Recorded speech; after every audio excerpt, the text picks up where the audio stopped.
Jumpa lagi bersama saya untuk melanjutkan materi mengenai macam-macam siklus air. Jadi kita sudah belajar sebelumnya mengenai siklus hidrologi, di mana dalam siklus hidrologi itu ada banyak proses yang terjadi. Kemudian sekarang kita masuk pada macam-macam daripada siklus hidrologi.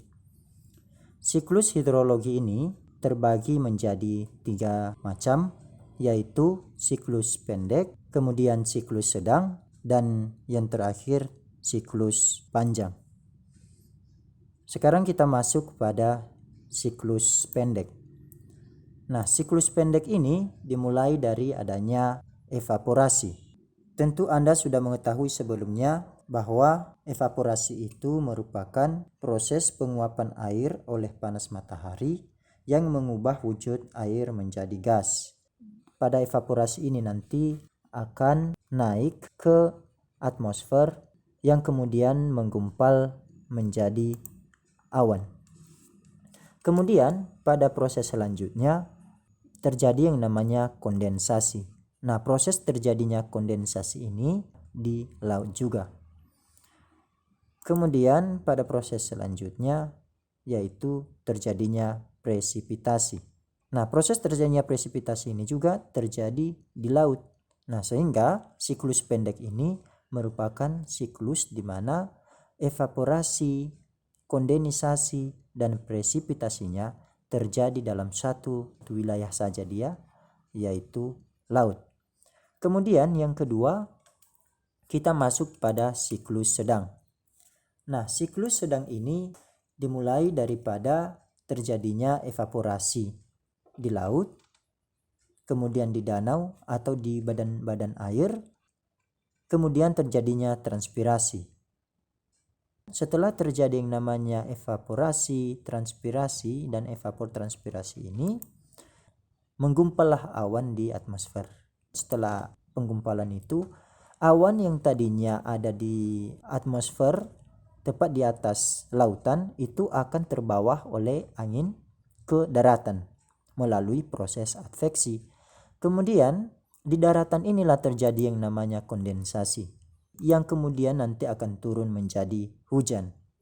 Tentu setelah mencapai permukaan bumi, ada nanti sebagiannya dialirkan melalui aliran permukaan, dan ada juga sebagian lagi itu meresap ke dalam lapisan tanah. Selanjutnya, yang sudah meresap ke dalam lapisan tanah ini nantinya sebagian tersimpan dan sebagian juga teralirkan lagi melalui proses perkolasi, kembali lagi ke danau ataupun ke laut. Ini merupakan proses daripada siklus sedang. Selanjutnya kita masuk kepada siklus panjang. Siklus panjang ini merupakan siklus yang banyak melalui proses, mulai dari terjadinya evaporasi, baik itu di lautan, kemudian di daratan, yang dimana daratan ini terbagi dua ya. Yang pertama ada di daratan yang masih belum terbentuk es, dan ada daratan yang memang sudah terbentuk yang namanya es. Kemudian setelah terjadi yang namanya penguapan ini, terbentuklah awan di atmosfer. Kemudian terbawalah awan tersebut dari lautan ini tadi melalui proses adveksi, kemudian membawanya hingga pada ketinggian maksimum di atas pegunungan tinggi. Nah, disinilah terjadi yang namanya kondensasi di atas pegunungan tinggi ini yang sudah mencapai ketinggian maksimum. Kemudian ini akan turun menjadi butiran salju ataupun es. Pada proses selanjutnya, tentu yang sudah jatuh ini tadi di atas pegunungan tinggi ini akan perlahan-lahan mencair, kemudian menuruni daripada lereng, yang kemudian ini bisa dialirkan melalui aliran permukaan atau runoff, dan sebagian lagi meresap ke dalam lapisan tanah. Yang dialirkan melalui aliran permukaan ini tentu masuk ke danau ataupun ke laut, dan kemudian yang sudah meresap ke dalam lapisan tanah tentu akan tersimpan sebagian, dan sebagian lagi itu akan teralirkan melalui proses perkolasi. Contoh daripada aliran perkulasi ini seperti yang ada di daerah-daerah kapur, di mana ada yang namanya sungai bawah tanah. Karena di daerah kapur memiliki pori-pori tanahnya renggang dan mudah untuk diresapi oleh air.